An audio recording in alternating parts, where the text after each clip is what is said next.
네, 식사 잘 하셨습니까? 네, 이제 또 내일부터 장마가 시작된다는데 그래서 날씨가 좀 꽁무리한 것 같습니다. 그럼에도 우리가 예배를 드릴 때는 기분 좋게 예배 드렸으면 좋겠습니다. 자, 이제 아이들은 위로 올라가 주세요. 네. 자, 우리 첫 번째 부를 찬양은 찬양집입니다. 찬양집 그리 아니하실지라도 288번입니다. 찬양집 288번 그리 아니하실지라도 우리 기쁘게 찬양 함께 했으면 좋겠습니다.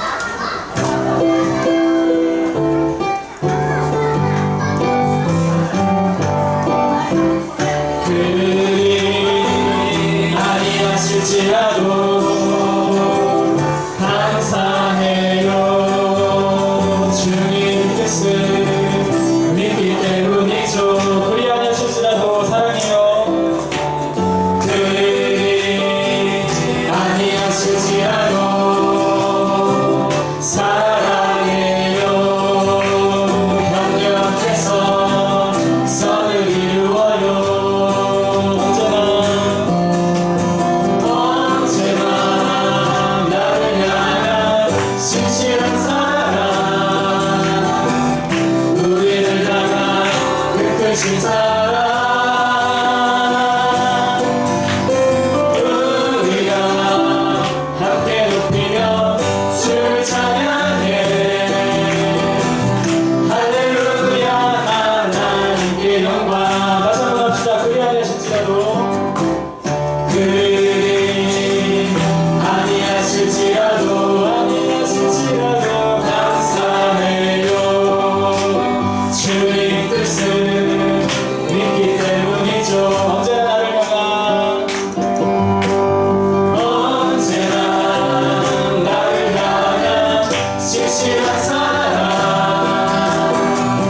우리를 향한 그 크신 사랑, 우리가 함께 높이며 주를 찬양해. 할렐루야. 하나님께 언제나 나를 향한 신실한 사랑, 언제나 나를 향한 신실한 사랑, 우리를 향한 그 크신 사랑, 우리가 함께 높이며 주를 찬양해. 할렐루야. 하나님께 할렐루야. 함께 영광. 할렐루야. 하나님께 영광. 하나님께 영광의 목소리를 드렸으면 좋겠습니다. 네, 다음 찬양은요, 찬양집 281번입니다. 281번. 형제의 모습 속에 보이는 찬양 할 건데요. 네, 함께 합시다. 형제의 모습 속에 보이는.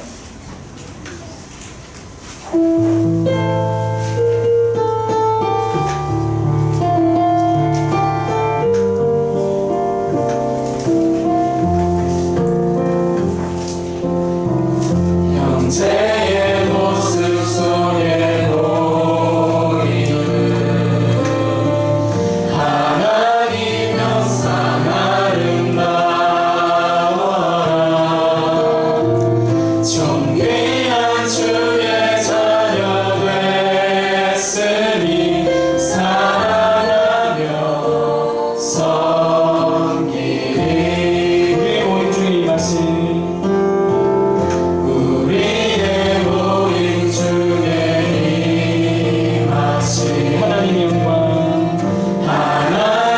영광 아름다워라.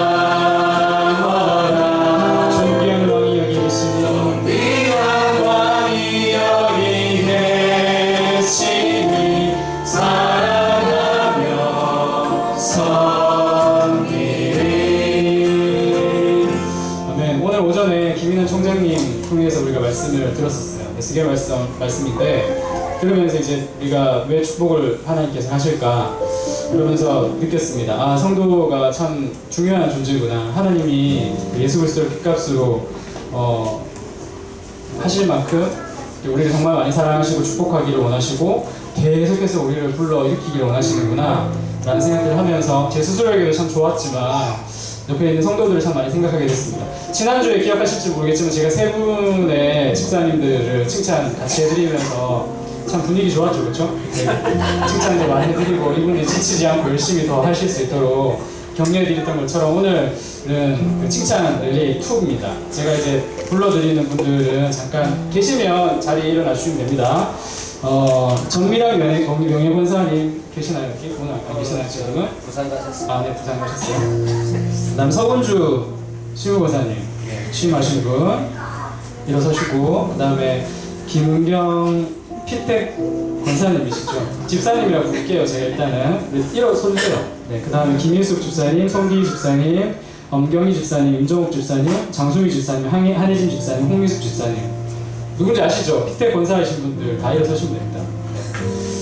서셔가지고 이분들 지금까지 1년 반 넘게 2년 가까이 잘 섬겨주셨지만 이분들도 똑같습니다. 네, 지치지 말고 근데 평소에 보통 교회를 보면 권사님들 항상 그렇잖아요. 뒤에서 이렇게 막 기도하시는 분이라고 생각하고 뭐 더 나이가 드시면 저 밑에 이제 따뜻한 곳에서 이렇게 계시고 이렇게 하는 건데 저희 교회는 그렇지 않았으면 좋겠다는 개인적인 생각입니다. 네, 저희 와이프도 아마 이 방송을 지금 보고 있겠지만 저희 와이프도 나중에 권사 되면 그렇지 않기를 바라는 마음으로 제가 얘기를 합니다. 권사님들 정말 많은 역할들을 감당하시고 멋지게 잘 사역하셨으면 좋겠다라는 생각이 듭니다. 그렇기 때문에 이분들에게 우리가 더 많은 그 책임도 있겠지만 권한도 드려야 되지 않을까라는 생각이 듭니다. 남자가 우선이 있진 않죠. 왜냐하면 성경에서는 예수님께서도 여성들을 더 많이 챙기셨고 했던 것처럼 저희 남자는 사실 별거 아닌 것 같아요. 그 권사님들이 더 많이 이곳에서 일을 많이 하시는 것이 아니라 더 잘 섬기시고 희생하실 겁니다. 하시길 바랍니다라고 얘기하는 게 아니라 그렇게 하실 텐데 이분들 우리가 칭찬해드리는 겸 해서 박수 한번 쳐드렸으면 좋겠습니다. 네, 앉지 마시고 앉지 마세요. 왜 앉으세요? 네, 서 계시는 게 힘계실 분만 앉으시면 될 것 같습니다. 네, 그래서 이 찬양 불렀는데 이렇게 불러드렸으면 좋겠어요. 자매의 모습 속에 보이는 하나님 형상 아름다워라. 존귀한 주의 자녀 됐으니 사랑하며 섬기리. 이분들 향해서 우리 손 뻗어서 아름답게 열심히, 그리고 이분들이 가장 기쁘게 헤아린 교회에서 잘 이렇게 계시고 그 다음에 성장하실 수 있도록 우리가 북돋아 드리는 겸해서 응원하는 차원과 격려하는 차원에서 우리 손을 뻗쳐서 이분들 격려했으면 좋겠습니다. 자매의 모습 속에 보이는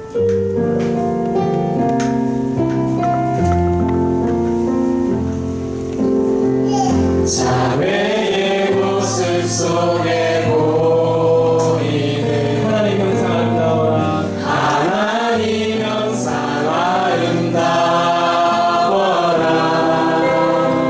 존귀한 주의 자녀 됐으니 사랑하면서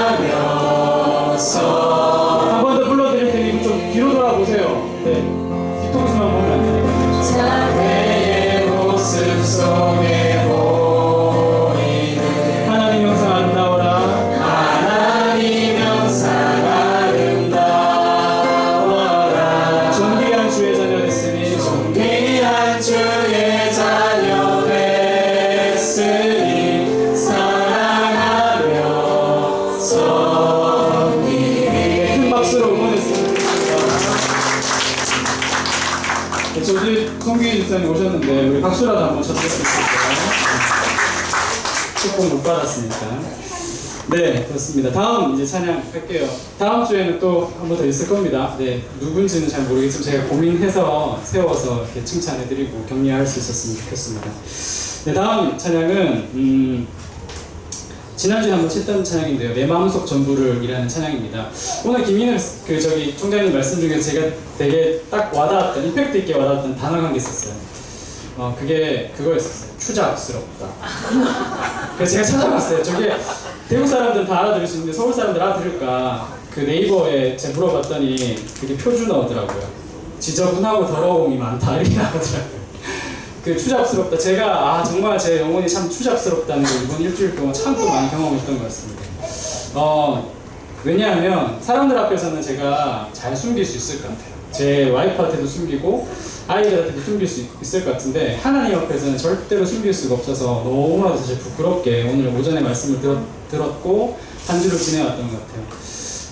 내 마음속 전부를 가사가 뒤에 띄워져 있을 텐데 보면 첫 번째 가사 이렇게 나옵니다. 내 마음속 전부를 다 아시는 주님, 나 당신께 숨길 것 하나 없네. 주 보좌 앞에 나아가 다 하려니 모든 근심 걱정 슬픔 사라지네.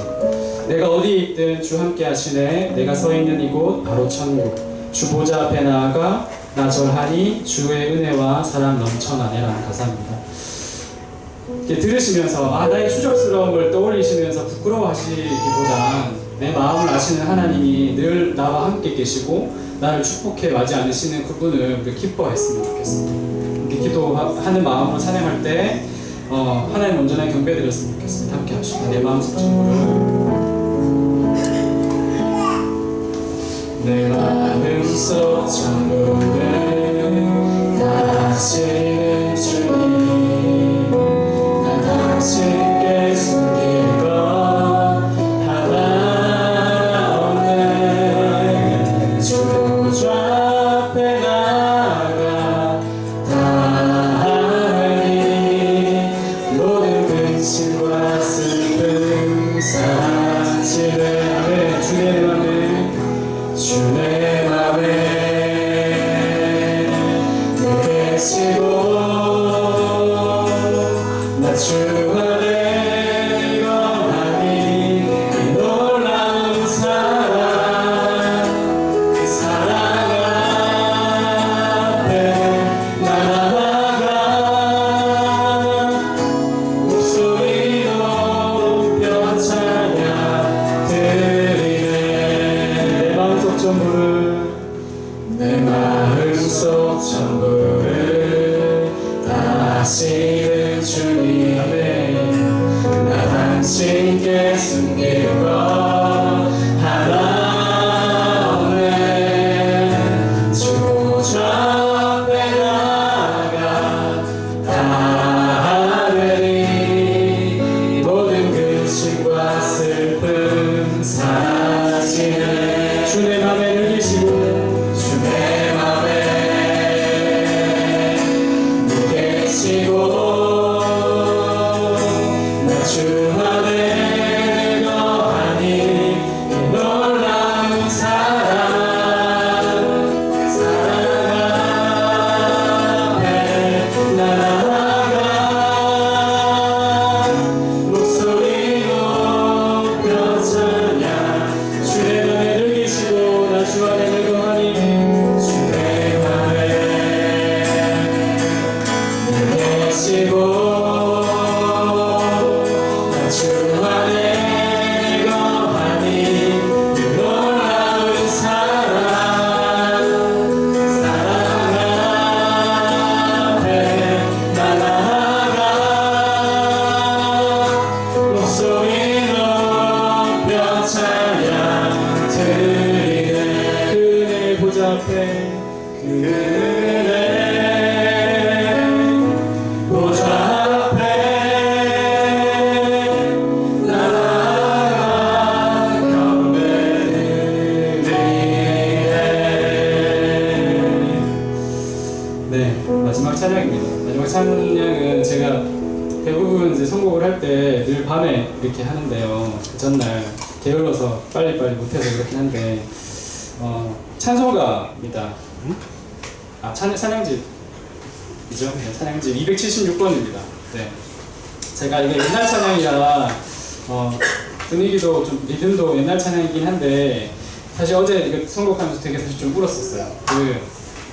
제가 원래 잘 안 우는데요. 이걸 좀 혼자 생각하고 혼자 막 있는데 집에 이제 와이프도 없었고 있었으니까 아이들도 자고 있으면서 집에 방에 혼자 앉아서 부르는데 이렇게 눈물이 왈칵 나오더라고요. 그게 그 부분이 어디였냐면 제 마지막이었었어요. 내가 실망할 때 기억해야 할 것은 예수께 가면 주 내게 오시리라는 요 구절이었었어요.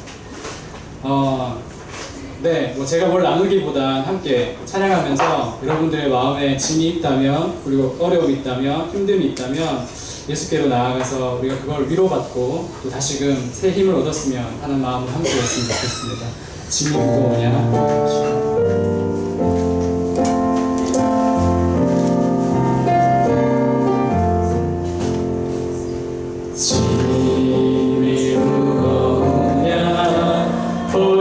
두렵지고 하기에 험한 데로 갈까 두렵지는 않느냐 온갖 일에 매여 고달프지 않느냐 주가 도우시리 요청만 하며 한 번 더 할까요? 짐이 무거우냐 짐이 무거우냐 홀로 지고 하기에 험한 데로 갈까 두렵지는 않느냐 온갖 일에 매여 고달프지 않느냐 주가 도우시리 요청만 하며 우리 기도를 언제 어디나 들으시며 큰 사랑으로 감싸주시고 동행하니 내가 실망할 때 기억해야 할 것은 예수께 가면 주 내게 우리 기도를 언제 어디나 우리 기도를 언제 어디나 들으시며 큰 사랑으로 감싸주시고 동행하니 내가 실망할 때 기억해야 할 것은 예수께 가면 주 내게 오시리 함께 기도했으면 좋겠습니다. 사실은 개인적인 뭐 힘듦이나 어려움들이 있어서 제가 찬양을 고르긴 했지만 성도들이 참 많은 생각이 났던 것 같아요. 사실 우리는 우리 교회의 정체성이 뭘까, 우리 교회가 참 잘하는 것이 뭘까, 장점이 뭘까 생각을 많이 했을 때 바라는 마음은 그런 것 같아요. 막 복음을 전하고 전도하고 정말 역동적이고 그래서 하나님 앞에서 정말 하나님 기쁨이 되는 교회가 되는 것들을 개인적으로 마음에 두고 있지만 여전히 그것과 동일하게 우리는 참 많이 아픔이 있는 것 같습니다. 세상을 살아가기에 뭐 돈이 많든 적든 혹은 내 마음에 지식이 많든 적든 명예가 크든 뭐 그렇게 사람들이 칭찬하는 만한 그런 일들을 하지 않든 상관없이 누구나 자기가 짊어져야 되는 십자가가 있고 힘듦이 있고 어려움이 있을 거라고 생각이 듭니다. 그럴 때 가장 힘든 건 내가 내 자신의 실망할 모습을 바라봤을 때 가장 크게 힘들지 않습니까? 그럼에도 우리가 그때 예수님께 가면 예수님께서 우리를 바라보시고 안아주시고 위로해 주신다는 것들이 우리의 가장 큰 위로라는 생각이 들었습니다. 큰 일을 하기 전에 우리가 하나님과 정말 큰 교제를 많이 했으면 좋겠습니다. 크거나 작거나 기쁘거나 슬프거나 하나님과 교제해서 쌓였던 그 우정의 관계들이 우리를 위기 가운데 사탄이 틈탈 때도 그것들을 이겨낼 수 있는 힘이 그 관계 속에서 그 우정 속에서 나왔으면 하는 마음이 있습니다. 함께 기도할 때 본인을 위해서 기도했으면 좋겠고 또한 기도하실 때 옆에 있는 성도님들을 위해서 기도했으면 좋겠습니다. 사단이 틈타지 않도록, 아니 틈타더라도 이것들을 우리가 사랑의 힘으로 하나님과의 관계성으로 하나님 우리를 사랑하시는 그 마음으로 잘 이겨나갈 수 있도록 해달라고 헤아림 교회 전체를 두고 기도했으면 좋겠고, 특히나 이제 픽택 받으셨던 장로님, 그다음 권사님, 그다음에 안수 집사님, 그다음에 목사님까지도 그런 어려움과 힘들 가운데 잘 이겨낼 수 있도록, 그리고 뭐 성도, 우리 다 똑같은 성도들이잖아요. 모든 사람들이 다 그런 어려움들 앞에서 잘 이겨나갈 수 있는 힘이 있을 수 있도록 해달라고 우리가 전체를 두고 한번 기도했으면 좋겠습니다. 기도합시다. 주여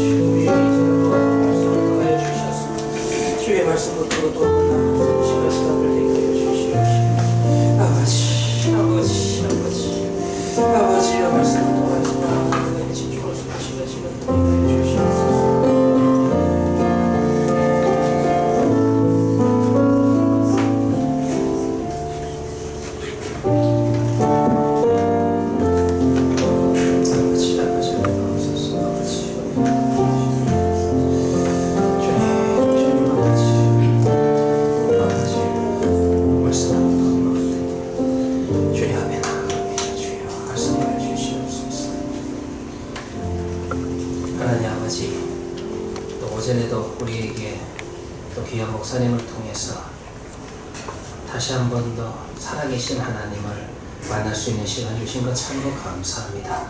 하나님 아버지, 또 이 오후에도 사사기의 말씀 앞에 우리의 심령을 내려놓고 다시 한 번 더 하나님을 만나기를 원합니다. 사사기의 말씀 속에서 정말 이스라엘의 실패를 봅니다. 그 실패 속에서 참 연약하고 부족한 나의 모습을 투영해 봅니다. 그럼에도 불구하고 붙들고 계시는 그 손을 놓지 아니하시고 이끌어 나가시는 하나님의 신실하신 성품을 하나님 이 시간 우리가 다시 한 번 더 말씀을 통해서 만나게 하시고 동일한 은혜가 우리에게 있게 하여 주시옵시고 우리가 이 말씀 붙들고 또 한 번 힘을 얻고 나아갈 수 있는 주의 거룩한 성도들 되게 하여 주시옵소서. 주님 감사합니다. 우리 주 예수 그리스도의 이름으로 기도합니다. 아멘. 교회 소식 말씀드리도록 하겠습니다. 오늘 오전에 우리 김하연님, 김종란님, 노경철님, 이지은님을 하반기 하림교회 서리집사로 임명을 했습니다. 중보기도원과 성경읽기표, 그 다음에 페이스북과 유튜브에 우리 헤아림교회 예배 영상이 준비되어 있습니다. 다음 주일이죠. 다음 주일은 우리 모든 피택자들 첫 번째 숙제가 있는 날입니다. 다들 숙제를 오전 예배 마치시고 앞으로 제출해 주시기를 바랍니다. 특별한 사정이 있으신 분들이 있습니다. 출장 가시거나 이제 항상 무단 결석은 인정 안 됩니다. 그러나 저한테 결석을 허락을 받는 경우는 숙제 출석 날을 조정해 드릴 수 있습니다. 그러니까 단 무단 결석은 안 됩니다. 단 합당한 이유에 의한 합당한 결석만 제가 인정해 드릴 겁니다. 예, 오늘 사사기의 말씀 보도록 합시다. 우리 사사기의 말씀. 우리 말씀 들어가기 전에 우리 오늘 방문하셔서 함께 우리 오후 성경 강의에 참여하시는 집사님 계십니다. 차원식님, 이정숙님 집사님 어디 계십니까? 예, 오른손 들어주시고 예, 오늘 함께 말씀 나누셔서 감사합니다. 방문해 주셔서 감사합니다. 예, 우리 이제 사사기 20장 말씀 봅시다. 사사기 20장 17절부터 28절 말씀까지 우리 한 절씩 교독하도록 합시다. 사사기 20장 17절 말씀부터 28절 말씀까지 제가 갖고 있는 성경으로 397면이 되겠습니다. 17절 읽겠습니다. 베냐민 자손 외에 이스라엘 사람으로서 칼을 빼는 자의 수는 40만 명이니 다 전사라.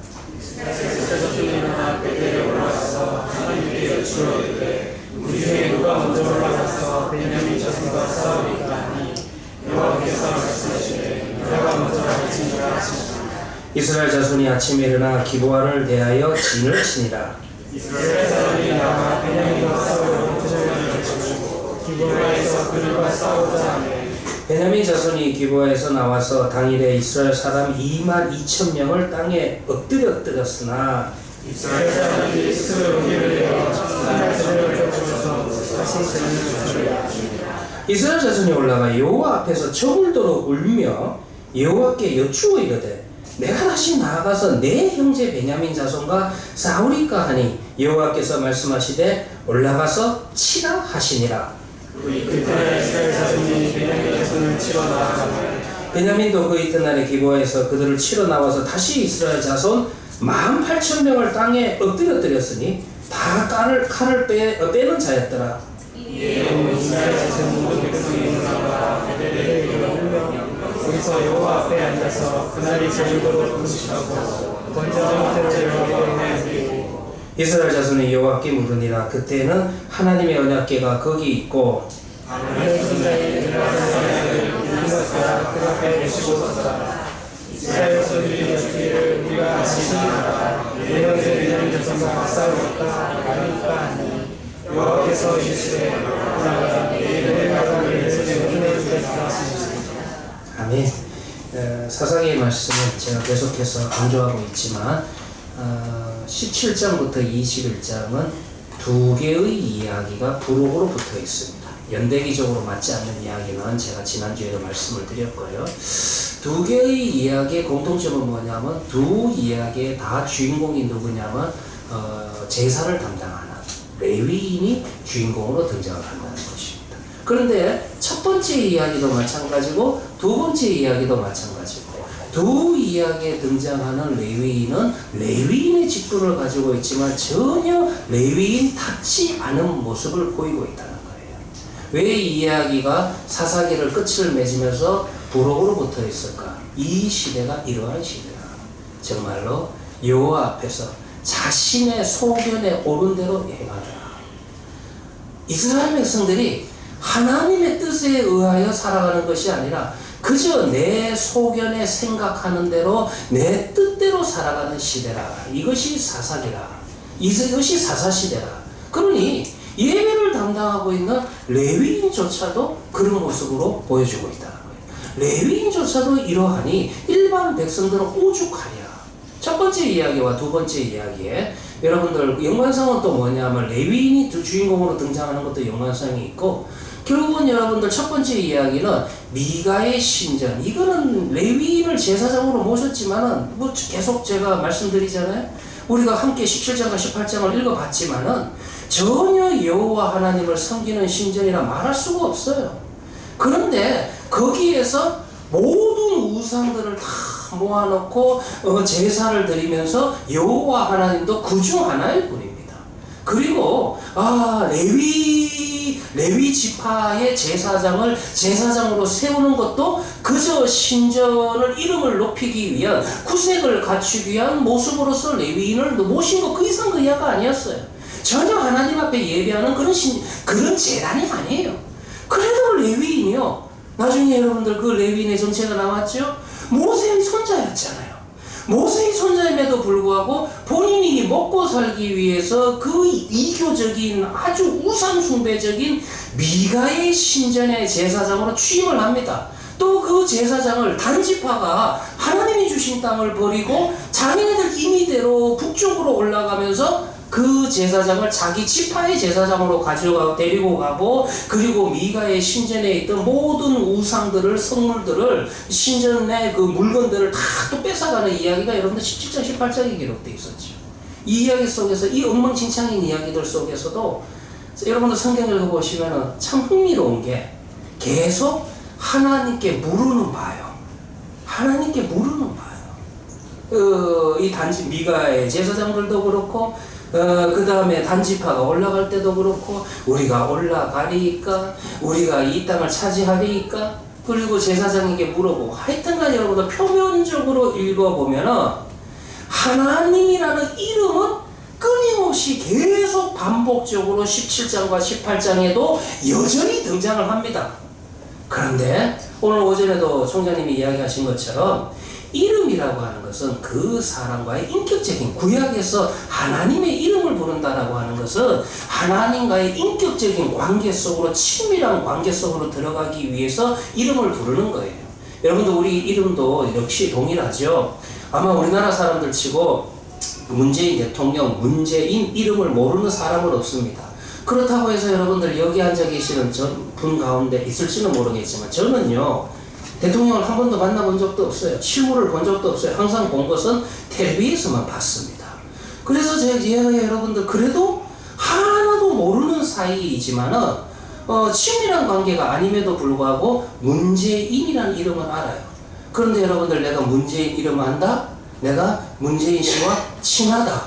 아주 가깝다. 그렇게 이야기하면 됩니까? 전혀 나와 아무 상관이 없는다는 겁니다.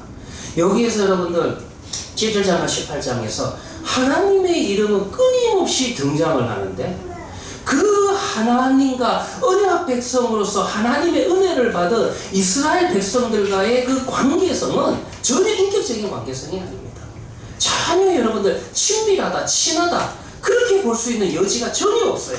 어떤 부분에서 다 하나 하나님과의 친밀성을 확인하고 하나님과의 깊은 관계성으로 들어가고 하나님과의 관계를 발전시키는 것은 무엇이라 해도 예배의 자리에서 하나님을 알아가고 하나님과의 관계성을 발전시켜 나갈 수 있는데, 예배를 인도하는 레위 지파의 제사장이 자기가 미가의 집안의 개인 제단에, 그 이단적인 이방적인 제단에 제사장으로 취임을 했다? 그런 상황에서 하나님의 이름만 부르고 있다? 이것이 어떻게 여러분들 예배가 될 수가 있어요? 그럼에도 불구하고 본인들은 내가 하나님 앞에 예배드리고 있다.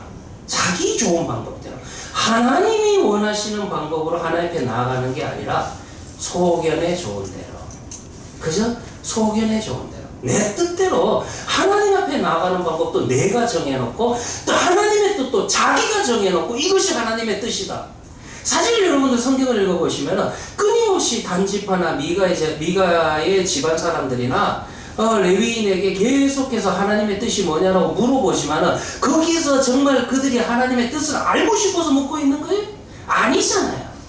자기가 하고 싶은 것을 다 정해놓고 자기의 소견에 좋은 대로 다 정해놓고 그리고 그냥 하나님 동의해 주셔야 됩니다. 그저 본인들이 하나님의 동의를 받아내기 위해서 하나님의 이름을 부르고 하나님의 뜻을 묻는, 그거는 예배가 아니라는 거예요. 오히려 이것이 훨씬 더 위험합니다. 이것이 하나님을 변질시키고, 이것이 하나님과의 관계성 속에서 오해, 자기는 지금 하나님과의 관계성은 지금 파괴가 되어 있는데 여전히 하나님과 나는 친하다, 잘한다라고 착각하며 살아가는, 이것이 여러분들 이것이 이 상태가 훨씬 더 심각한 상태라는 거예요. 그러니 17장과 18장의 레위인의 이야기 속에서는 하나님과의 관계성이 상당히 지금 파괴가 되어 있는, 완전히 어떻게 보면 단절이 되어 있는 듯한. 왜 단절이 되어 있어요? 예배가 이렇게 변질됐는데, 하나님 앞에 나아가서 드리는 예배가 이렇게 변질되어 있는데, 그게 여러분들 완전히 단절된 거 아니겠어요? 그게 마지막 하나님을 연결하는 가장 중요하고도 최후의 보루 아닙니까? 그런데 그것이 그렇게 변질되어 있으니 하나님과의 관계성은 완전히 단절되어 있다. 이렇게 볼 수가 있습니다. 이게 여러분들 첫 번째 이야기의 핵심이라고. 자, 하나님과의 관계가 단절되어 있으면 그 다음으로 나타나는 관계성의 단절은 뭐다? 사람이 사람을 볼 때 하나님의 모양과 형상으로 보지 않습니다.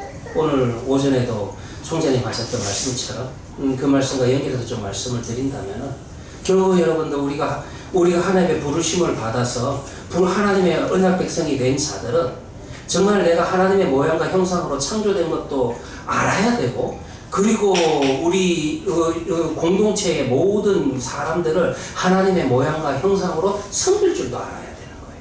그런데 여러분들 어때요? 이제 19장부터 21장에 나오는 이 레위인은 참 웃기죠? 사람을 사람으로 대하지 않아요. 그 가장 대표적인 이야기가, 그래서 첩에 대한 이야기가 19장에 나왔죠.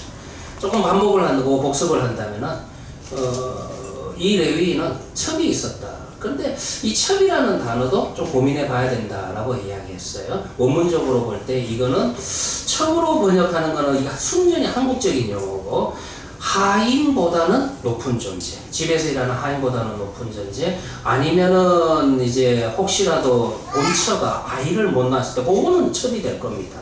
본처가 아이를 못 낳았을 때 대신해서 아이를 낳아주는 여자, 이 정도로도 해석을 할 수가 있습니다. 근데 이 단어, 이 성경에서 그 레위인을 여기에서 철저하게, 우리 한글 성경은 그 첩이 마치 부정한 행위를 저질러서 친정으로 도망가 있는데, 그 친정으로 도망간 그 첩을 찾아오기 위해서 레위인이 거기까지 가서 첩을 데리고 오는 데서 사건이 생기는 그 이야기가 19장부터 기록되어 있었죠. 이때 여러분들 우리가 좀 살펴봐야 되는 것이, 이 19장부터 21장의 모든 문제의 핵심은 누구냐 하면 실질적으로는 이 레위인입니다.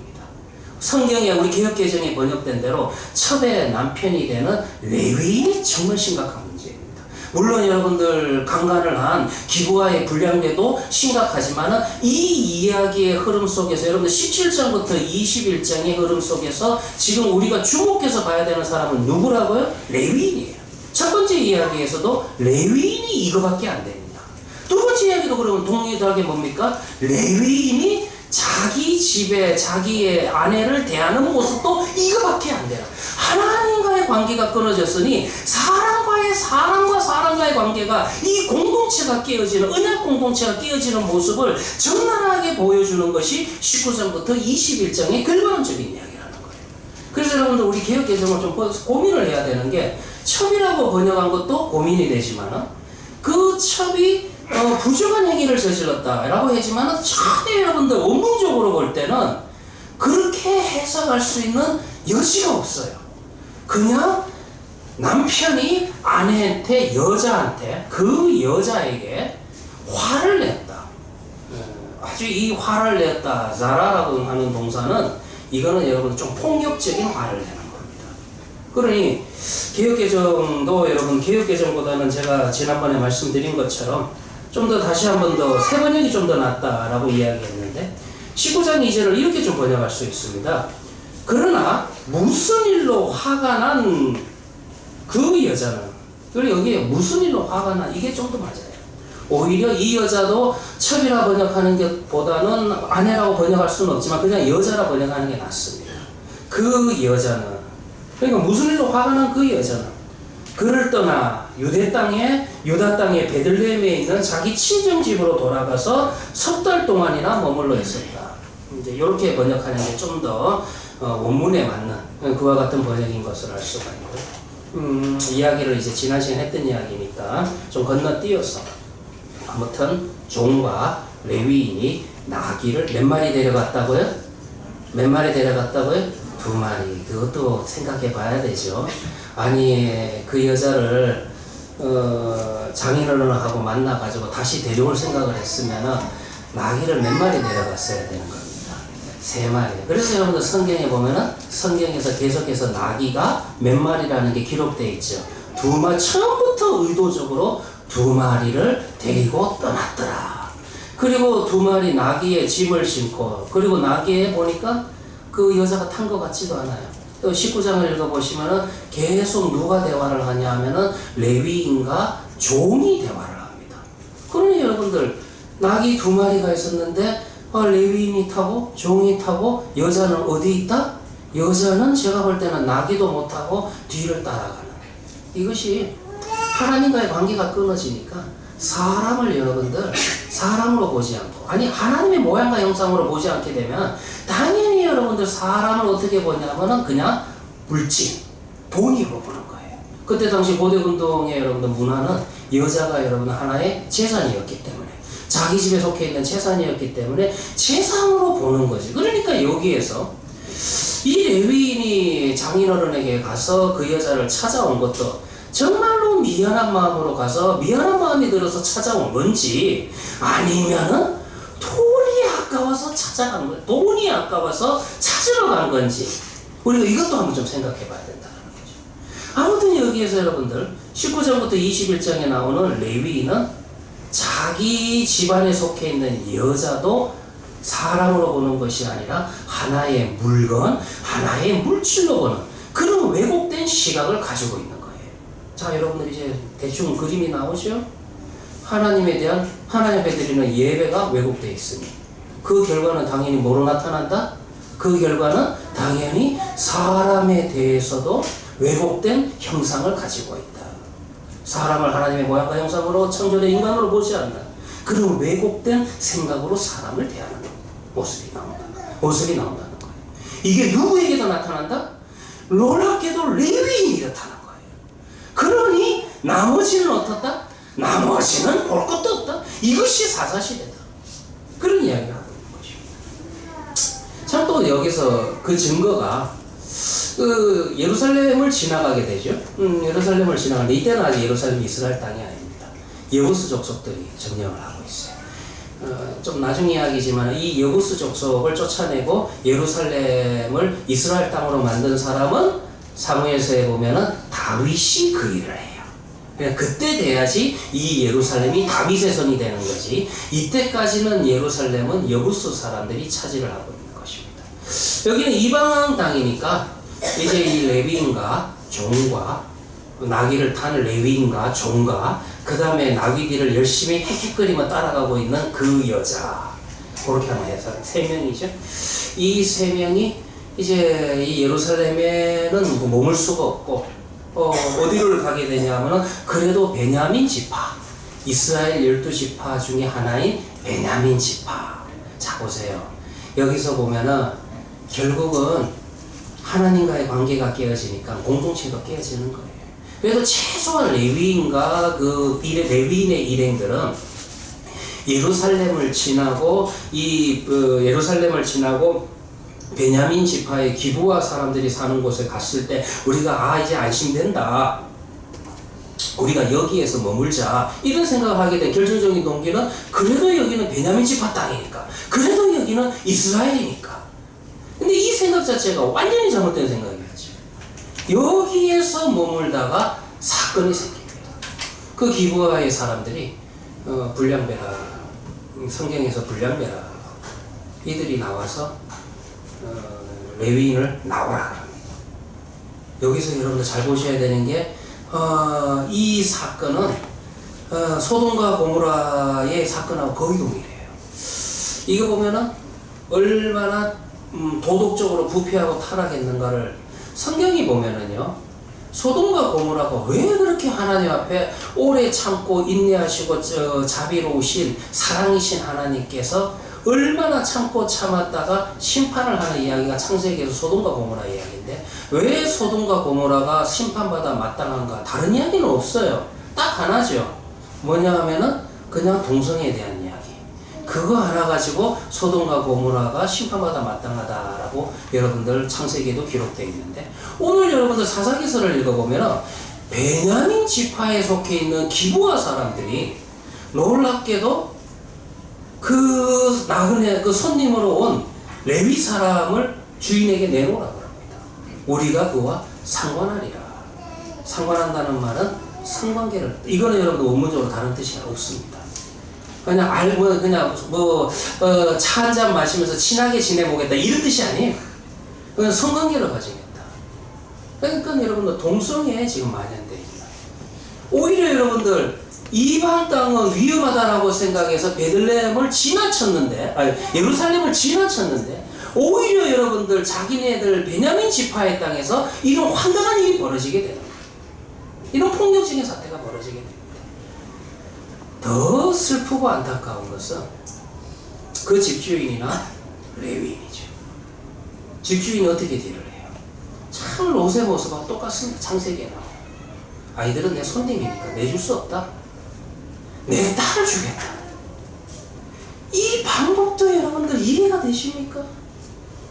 이런 방법을, 이런 폭력에 대해서, 그 폭력에 대해서 이와 같은 이 이야기를 들어보면은 지금 여자에 대해서 하나님의 모양과 형상대로 창조된 동등한 인격체라고 하는 그 여러분들 신학이 전혀 없어요.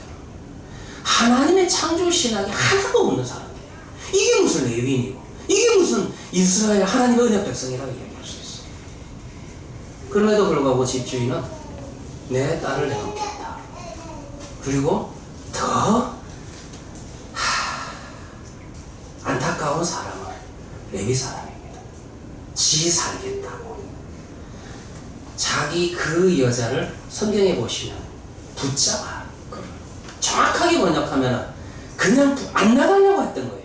여기 붙잡아라고 하는 것은 저항을 했다라는 말이고, 이 저항에 대해서 힘으로 눌러가지고 끌어내버렸다, 내쳐버렸다, 이런 뜻이에요. 이게 레위 사람이에요. 밤새도록 성폭행에 시달리게 됩니다. 그 시달리고 난 다음에 이 레위 사람이 얼마나 무정한지, 그 여인의 손이 문지방에 있더라. 그 표현은 무슨 표현입니까? 문지방에 있다. 그만큼 도와달라요. 밤새도록 도와달라.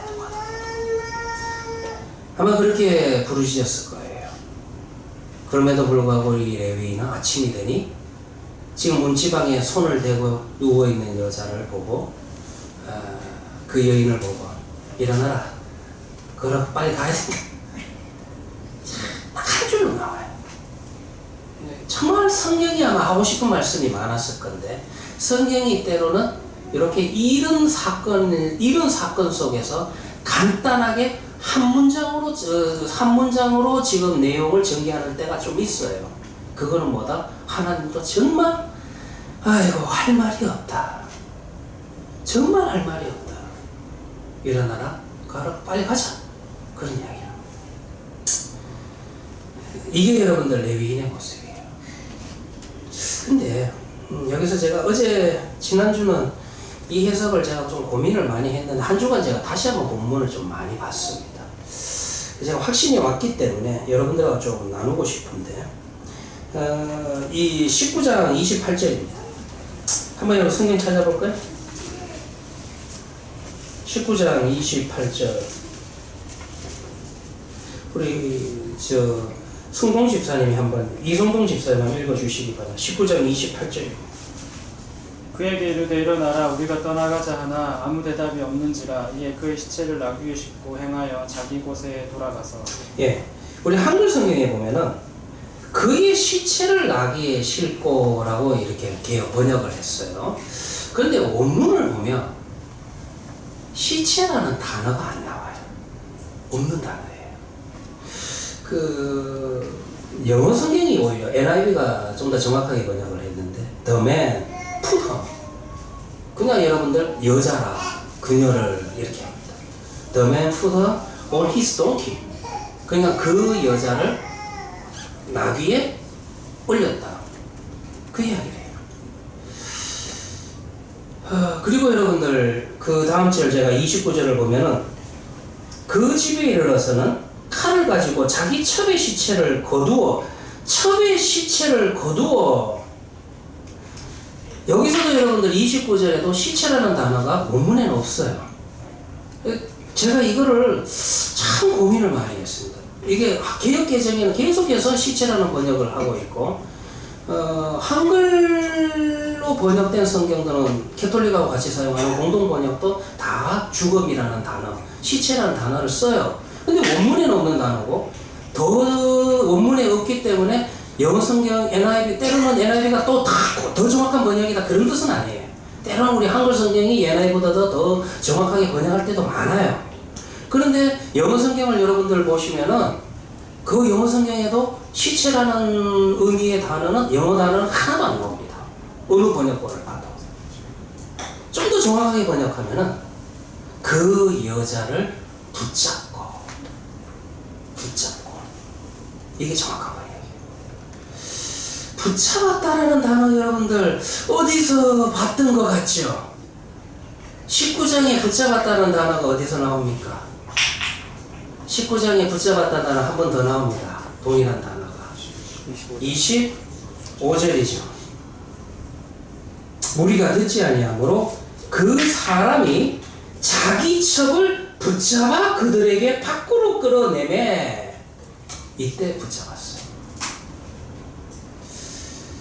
그러면 이 지금 여러분들 원문에 의하면 우리가 고민해 봐야 되는 게 물론 여러분들 그렇다고 해서 기부와의 풍력배들이 성폭행을 행한 그 죄가 아닌 것은 아닙니다. 그것으로 인해서 여인이 거의 죽음의 문턱에 간 것은 사실이었을 거예요. 근데 원문에 의하면 여러분들 이때 이 상태에 이 여인을 쪼개가지고 12조각으로 쪼개가지고 각 지파에 전쟁을 일으키기 위해서 자극을 시키기 위해서 각 지파에 그 바디들을 보낼 때 여인이 살아있었다 죽어있었다? 살아있었어요. 그러니 여러분들 이 레위인이 얼마나 잔인한 사람인지 폭력배에게 자기가 살겠다고 폭력배에게 그 여자를 내몰 때도 붙잡았다. 그 다음에 이것이 여러분들 그 여인을 위한 복수예요? 아니죠.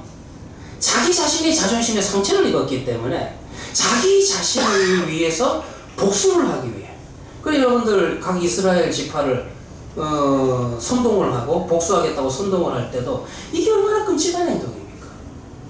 설령 죽어서 시체라고 해도 그 시체를 쪼개서 12조각으로 만들어서 보내는 이 행위 자체가 이게 여러분들 정말로 인간으로서 할 수 있는 행위인가 고민이 되는데, 실질적으로 여러분들 아무리 제가 원문을 봐도 시체라는 단어는 없어요. 그렇다면 아직까지는 물론 여러분들 낙이 싫었다라는 이야기를 볼 때는 아마 이미 거의 죽음의 문턱이 있었을 겁니다.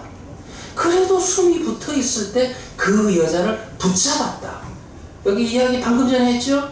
여기에 붙잡았다. 우리 한글 성경은 그 여자를 거두어라고 하는데, 거두어라는 말도 약간 의역이고 정확하게는 25절에 나왔던 단어와 같은 단어, 붙잡았다.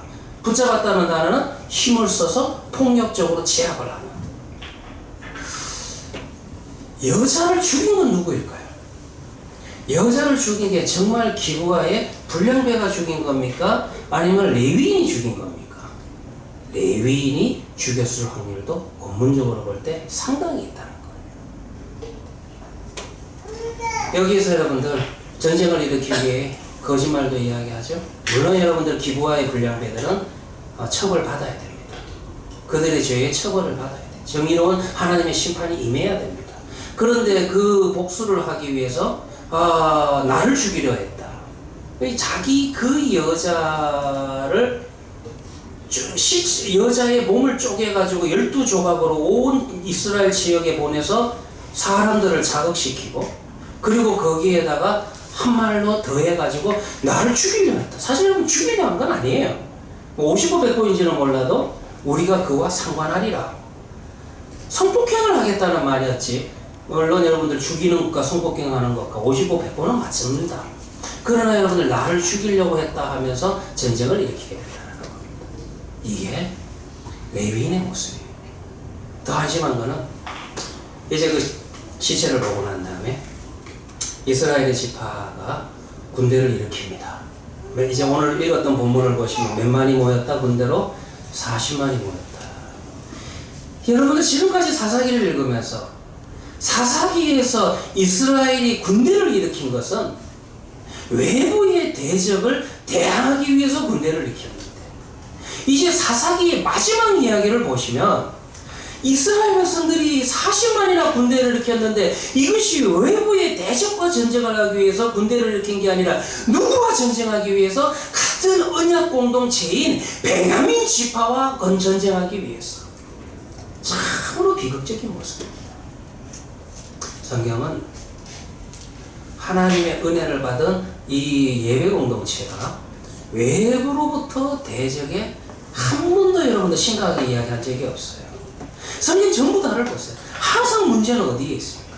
항상 문제는 하나님이 주신 은혜를 기억하지 못하고 그 예배 공동체가, 하나님의 언약 공동체가 자신의 소견에 좋은 대로 행할 때 그 공동체가 어떻게 되는지, 어떻게 변질되는지 그 모습을 지금 보여주고 있는 겁니다. 읽었는데요. 자, 이제 여러분들 흥미로운 질문 하나 더 던져볼게요. 이제 여러분들 40만이 모였습니다. 40만이 모이고 난 다음에 그들이 그래도 여러분들 여기에서도 지금 우리가 교도를 읽었던 본문 보면은 하나님이라는 이름이 나옵니까 안 나옵니까? 와, 엄청 많이 나오죠. 그래가지고 이제 표면적으로 이야기하면은 첫 번째 전쟁하러 나가기 전에 하나님 앞에 묻습니까 안 묻습니까? 묻죠. 그리고 여러분들 그 전쟁하라고 하나님이 허락하는 것 같아요, 하지 않는 것 같아요? 허락하는 듯한 말씀이 기록되어 있죠. 그래서 여러분들 첫 번째 전쟁에 나아갔을 때 21절을 보면은 전쟁에서 하나님이 전쟁을 허락하신 것 같아서 전쟁에 나아갔는데 그 전쟁의 결과가 어떠했습니까? 이겼습니까? 졌습니까? 졌어요. 몇 만이 죽였다? 2만 2천 명이 죽습니다. 두 번 그 전쟁의 패배 후에 자, 이거 좀 믿음 있는 거 안 같아요? 그들이 하나님 앞에 울면서 그래도 또 기도해요? 정말 괜찮은 것 같지요? 그래서 하나님이 또 허락합니까 안 합니까? 또 두 번째로 여러분들 기도하고 두 번째로 또 하나님이 허락하신 것 같아요. 올라가서 전쟁을 했는데 두 번째도 여러분들 어떻습니까? 이겼습니까? 졌습니까? 성경 읽어보면 또 줍니다. 이번에는 몇 만이 죽는다? 18,000명이 죽어요. 자, 어려운 부분입니다. 한번 생각해 봅시다. 이건 좀 여러분들 한 1분 정도 시간 줄게요. 지금 우리가 함께 교독으로 나누었던 본문을 어떻게 우리가 이해해야 될까? 아니 지금 전쟁할 때 이 전쟁은 분명히 지금 기브아의 불량배들, 여기서 여러분들 이 베냐민 지파도 잘못하는 게 뭐냐 하면은 처음에 이스라엘이 그 불량배를 내놔라, 우리가 심판하겠다. 근데 이 베냐민 지파 같은 지파라고 여러분들 내놓습니까? 안 내놓습니까? 안 내놔요. 자기네들이 보호를 합니다. 이 베냐민 지파도 문제가 되는 거예요.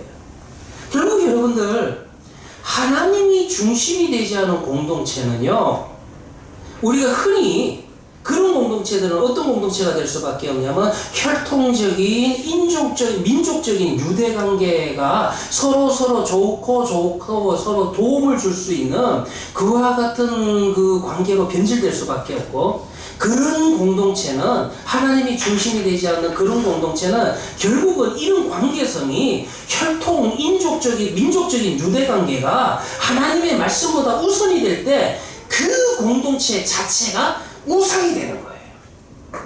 그걸 보셔야 돼요. 교회도 마찬가지입니다.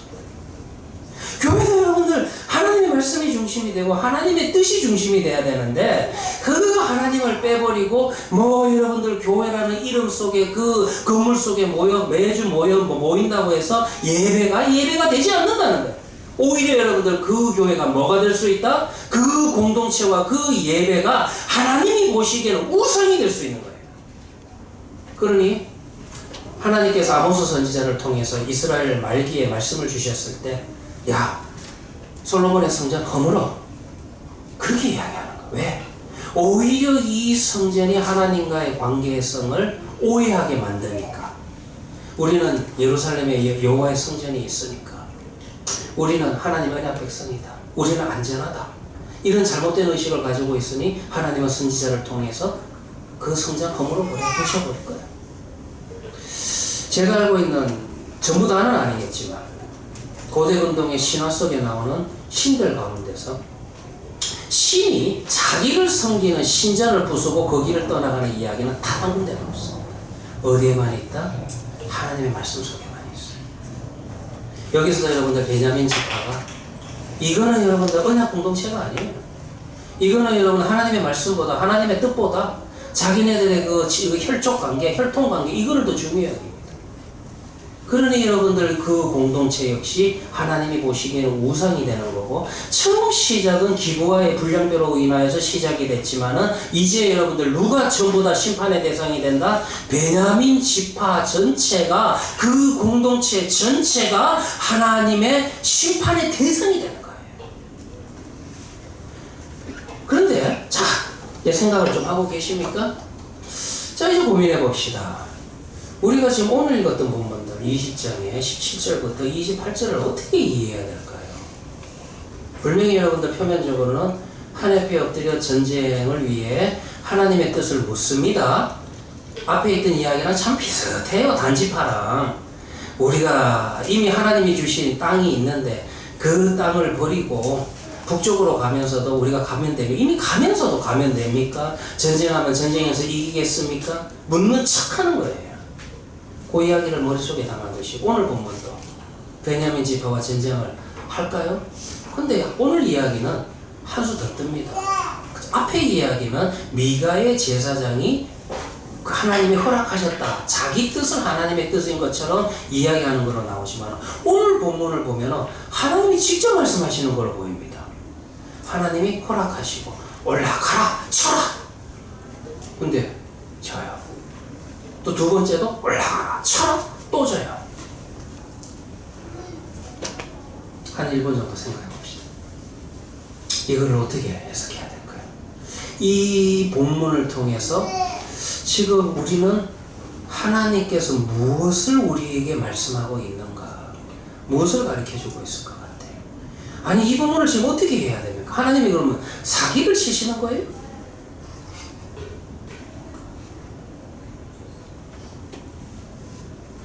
굉장히 어려운 것 같아요. 누가 자원해서 저는 이 본문을 읽으면서 왜 하나님이 이렇게 하셨는지, 하나님의 뜻은 이런 거 아닌가 생각해 봅니다. 자원하면 또 자원을 또 하나 안 하죠.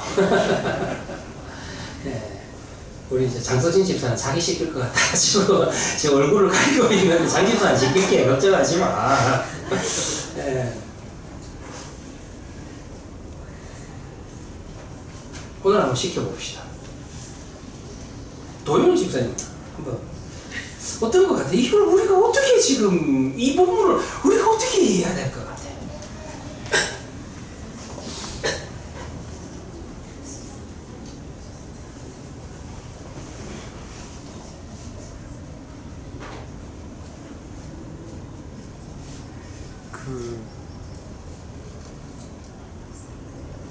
하나님 앞에 오긴 오는데 제대로 된 모습을 갖추고 오지 않을까 기다려주신 게 아닐까 싶은 생각도 들고요.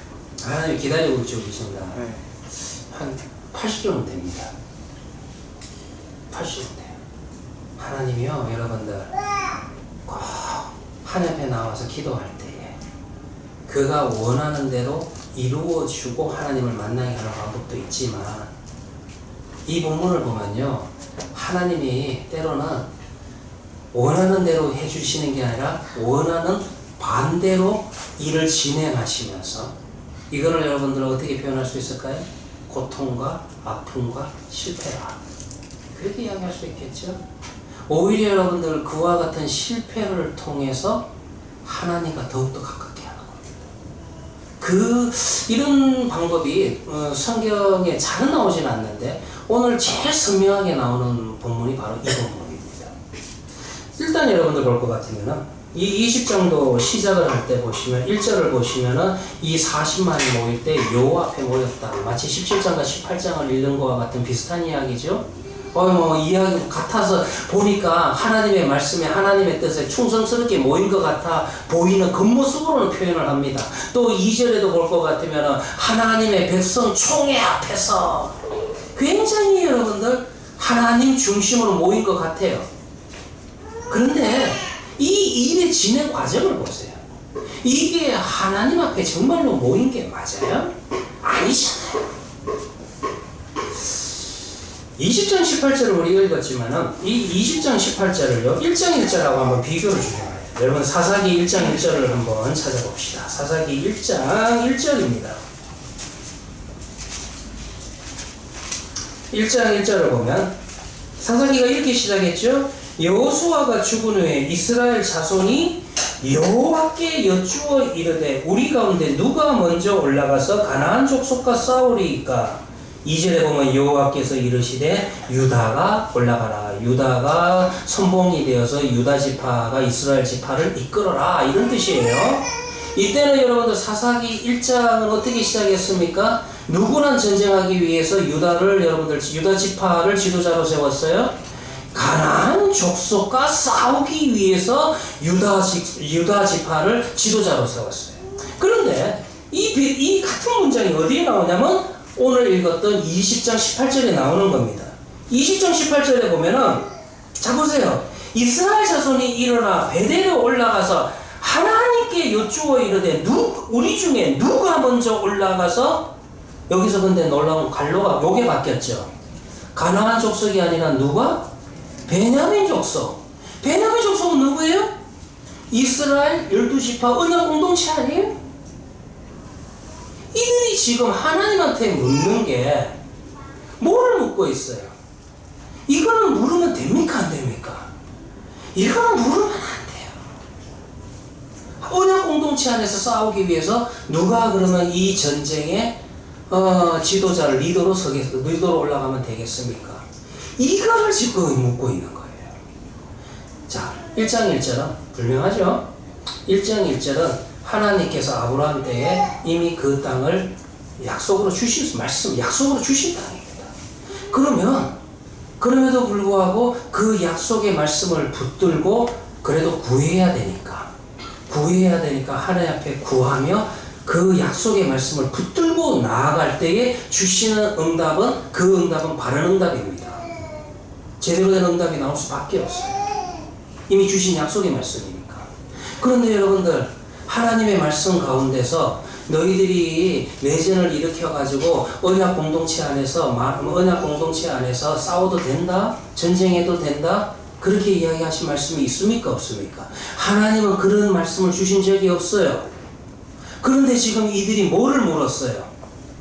베냐민 지파와 족속과 싸우기 위해서 누가 먼저 올라가리까? 물으면 됩니까? 안 됩니까? 안 됩니다. 참에 여러분들 질문 자체가 잘못된 거예요. 그러니 여러분들 여기에서 여호와께서 말씀하시되 유다가 먼저 갈지어다. 유다가 먼저 가라. 그렇게 이야기해요. 또 하나 여러분들 1장 1절과 20장 18절에 묘하게 교체된 단어가 하나 있어요. 1장 1절에는 누구에게 물었어요? 1장 1절에는 누구에게 물었어요? 여호와께 여쭈으되. 그런데 20장 18절에는 누구에게 묻고 있습니까? 하나님께 여쭈어대. 목사님 여호와나 하나님이랑 같은 거 아닙니까? 근데 성경 안에서 사용할 때 약간 다릅니다. 여호와라는 하나님을 우리 창조주가 되시고 구원자가 되시는 그분을 구약 성경에서 여호와라 부를 때는 신뢰의 관계 속에서 약속의 말씀을 기반으로 할 때는 하나님의 이름을 여호와라 부르죠. 그러나 하나님에 대한 아주 일반적인 이름은 하나님이 되는 거예요. 그러니까 여러분들 1장 1절에는 약속의 말씀을 붙들고 그 말씀을 주신 그분에게 물었어요. 여호와께 여쭙다. 그런데 20장 18절은 약속의 말씀을 붙잡지 않고 자기네들 임의대로 자기네들 생각대로 물었기 때문에 누구에게 물었다? 그냥 하나님께 여짜오되. 1장 1절과 20장 18절을 비교해 보시면은 그래서 성경은 요 단어를 바꿔버린 겁니다. 그리고 또 하나, 아무튼 여러분들 여기에서 볼 것 같으면은 이 내전은 오늘 읽은 본문에서 시작이 되는데 베냐민 지파 자체가 고지대에 위치하고 있었습니다. 방어에는 매우 유리했고, 그러니까 베냐민 지파가 방어하는 좁은 공간에는 한두 지파만 올려보낼 수밖에 없었어요. 그래서 결과가 21절에 첫 번째 전쟁에서 패배해서 22,000, 25절에 두 번째 전쟁에서 패배해서 18,000명이 전사하게 됩니다. 그런데 하나님은 그들에게 어떻게 보면 두 번이나 패하게 하셨는데, 여기에서 여러분들 이상한 것은 뭐냐면은 이스라엘은 세 번 전쟁을 하게 되는데 전쟁을 시작할 때마다 세 번이나 하나님 앞에 질문을 했고, 분명히 성경을 보면은 하나님께서 응답하신 걸로 나와 있습니다. 근데 결과가 패배한 거예요. 무엇이 문제냐면, 우리 사실 23절에 보면은 일단 여러분들 번역이 약간 문제가 있는 게, 23절에 보면은 올라가서 쳐라 하시니라. 근데 요 치라는 것은 없어요, 본문에는. 그러니까 어떻게 번역해야 되냐면, 하나님이 대답하시되 올라가, 여기까지만 한 겁니다. 어떻게 이야기해야 됩니까? 제가 이거를 좀 더 하나님의 마음을 담아서 번역을 하면 이렇게 번역할 수 있을 겁니다. 지금 지들이 다 결정해놨어요. 지들이 전쟁 이미 다 준비했잖아요. 그런데 이제 형식적으로 하나님께 묻습니다. 이건 물을 필요가 없는 거예요. 하나님의 성품과는 하나님의 성품에 위배되는 전쟁을 하고 있는 거예요. 그러니 그래도 하나님 올라갈까요? 하나님 이러니까 하나님 뭐라 그럽니까? 그래, 올라가 봐. 근데 나는 안 가. 이런 뜻입니다. 우리도 하나님께 기도할 때 참 그렇게 기도할 때가 얼마나 많아요. 내 뜻을 다, 내 소견에 좋은 대로 다 이미 결정해 놓거나 하나님을 찾습니다. 그냥 하나님이 하나의 액세서리, 그 이상 그 이하가 아니에요. 그럴 때 하나님은 어떻게 응답하십니까? 하나님이 이렇게도 응답하십니다. 그래, 네 하고 싶은 대로 다 해봐. 근데 나는 너와 함께 가지 않겠다. 이것이 지금 하나님께서 이스라엘에게 말씀하시는 내용입니다. 이 과정을 통해서도요, 이스라엘에게는 발전의 모습은 있습니다. 이런 실패를 통해서 이스라엘은 조금씩 나아지죠. 왜냐하면 첫 번째 전쟁에서 패배하고 난 다음에 23절을 볼 것 같으면 여호와 앞에 저물도록 울었다. 그래도 하나님을 찾는 게 조금 더 간절해집니다. 이런 과정이 나오기 시작을 해요. 그 다음에 23절 하반절을 볼 것 같으면 내 형제 베냐민 자손. 그러니까 이때 약간씩 이제 정신을 차리기 시작하는 것 같아요. 이 전쟁에 우리가 왜 일으켰지? 우리가 지금 이 전쟁을 왜 하고 있지? 그리고 저 전쟁의 상대방인 베냐민은 가나안 족속이 아니라 내 형제다. 이게 약간씩 깨닫기 시작한 것 같아요. 전쟁을 지금 일으킨 이유가 잘못됐다. 우리의 동기가 지금 잘못됐다라는 것을 약간씩 알아갑니다. 그러니 여러분들 23절에서 내 형제 베냐민 자손. 첫 번째 전쟁에서 지고 난 다음에 이런 자각이 조금 일어나기 시작하죠. 그러나 저도 알고 여러분도 알거니와 우리네 인생은 한 번의 실패로 하나님과 가까워지지 않습니다. 또 실패하죠. 또 전쟁에서 지고 난 다음에 28절을 볼 것 같으면 싸우리까 말리까 이제 조금 낫죠? 정말로 이제는 조금 엎드려서 우리가 일으킨 이 전쟁이 지금까지는 당연히 하나님이 허락하신 전쟁인 줄 알았는데 이게 아닌 것 같다? 그래서 어떻게 물어요? 하나님 싸울까요 말까요? 이제 조금 아직 멀었어요. 아직 한참 멀었지만은 이제 조금 여러분들 전보다는 나아진다는 거. 여기까지 합시다. 여러분 오늘 본문을 통해서 이 본문을 볼 것 같으면 사사기는 하나님의 백성들이 하나님의 뜻대로 행한 시대가 아니라 자신의 소견대로 행하는 시대가 사사시대입니다. 자신의 소견대로 행하는 것이 뭡니까?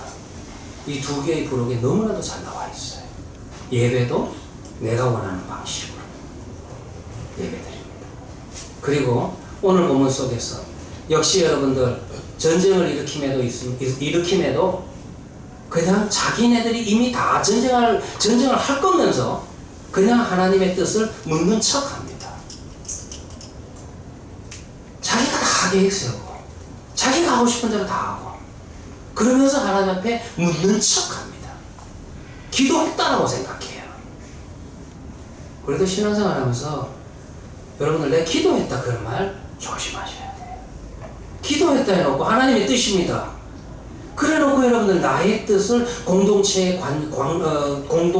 강요할 때가 우리 얼마나 많습니까?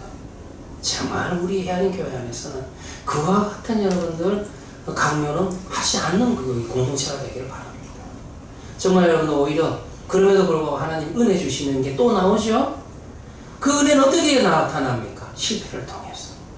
조금씩 정말 그 패배를 통해서 실패를 통해서 하나님의 뜻이 무엇인지 다시 한번 생각하게 하나. 그와 같은 모습으로 나아가는 것이 오늘 본문의 내용이라는 것입니다. 우리 주님께서 가르쳐 주신 대로 성경 공부를 마치도록 하겠습니다. 하늘에 계신 우리 아버지여 이름이 거룩히 여김을 받으시오며 나라의 임하옵시오며 뜻이 하늘에서 이루어진 것 같이 땅에서도 이루어지이다. 오늘 하루 우리에게 요구하는 음식을 주시고 우리가 우리에게 죄진 자를 사하여 준 것 같이 우리 죄를 사하여 주시고 우리를 시험에 하지 마시고 다만 하게서 구하옵소서. 내게 나라와 권세와 영광이 아버지께 영원히 쌓옵나이다. 아멘.